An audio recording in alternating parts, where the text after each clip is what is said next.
Hujan disertai angin kencang melanda kota Parepare, Sulawesi Selatan. Angin kencang menyebabkan sejumlah kerusakan kios pedagang kuliner di lapangan Andi, Makassar.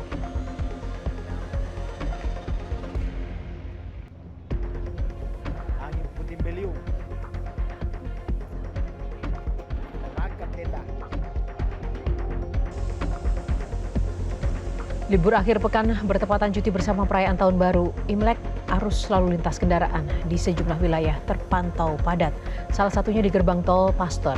Kepadatan disebabkan banyaknya wisatawan yang akan menghabiskan waktu libur sebelum bulan suci Ramadan.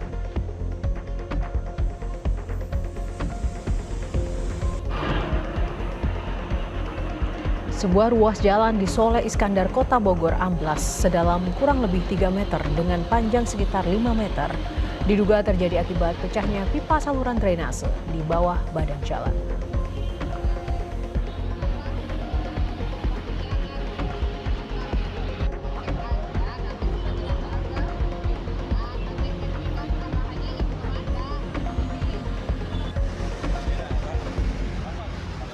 Jelajahi cara baru mendapatkan informasi. Download Metro TV Extend sekarang.